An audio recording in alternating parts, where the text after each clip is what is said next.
Diego Pacheco escaped a nightmare in the early hours of the 9th of October, when a raging inferno swept through the Journey's End mobile home park where he lived. Safe from the flames, he found himself with nothing more than his wallet and the clothes on his back.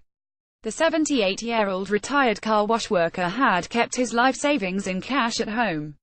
The money, along with the home, are almost certainly gone.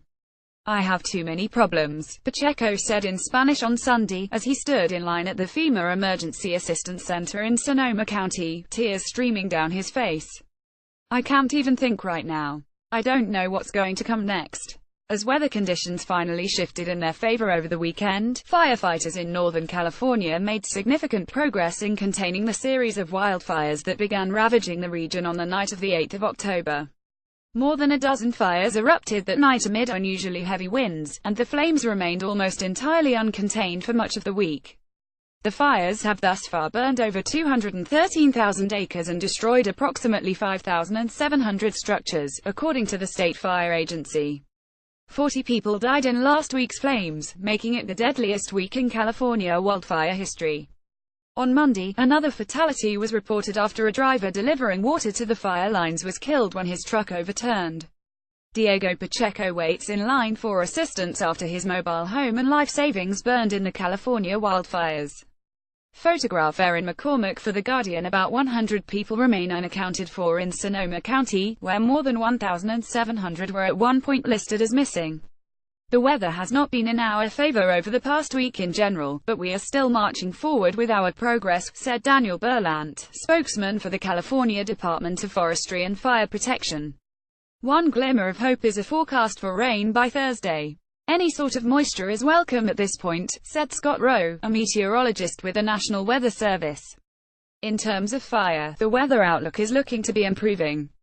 The struggle ahead. Residents had no warning when the fires swept into their neighborhoods.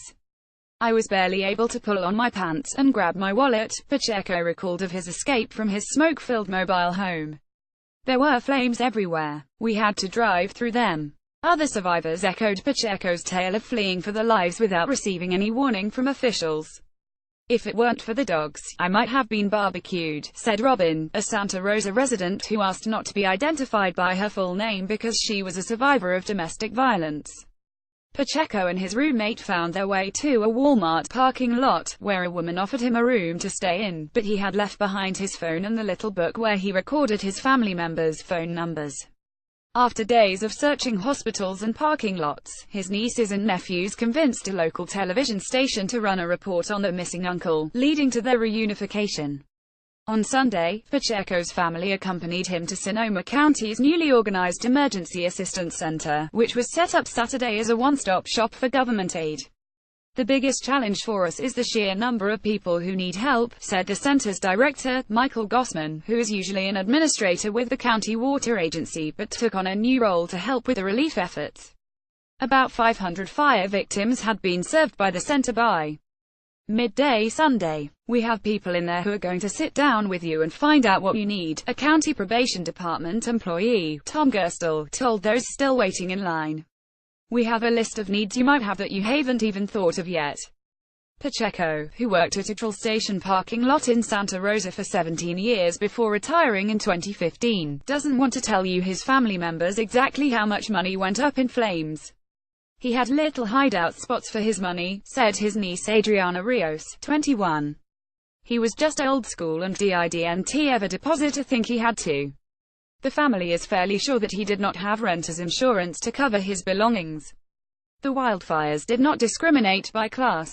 In Santa Rosa, the region's largest city, the flames devoured almost 3,000 buildings, from the upscale homes of Fountain Grove, a neighborhood where many of the city's wealthiest lived, to the humble mobile home park catering to retirees, and the middle-class subdivisions near Coffey Park. A statue remains at a burned-out property in Santa Rosa, California. Photograph Josh Edelson Art. Getty Images. In all, about 1 in every 20 homes in the city were wiped out over the past week, a crisis that will only exacerbate an already tight rental market. The city's rents grew 50% over the past 5 years, the fastest growth in the country, according to a Bloomberg analysis of Zillow data. But recovery will likely be significantly more challenging for renters and low-income people, especially if they did not have insurance.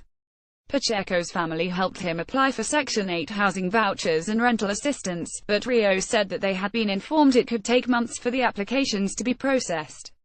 Relief workers also distributed a list of current apartment vacancies in Santa Rosa, but most were renting for $1,200 to $1,600 per month, well above the $700 rent Pacheco paid at the mobile home park.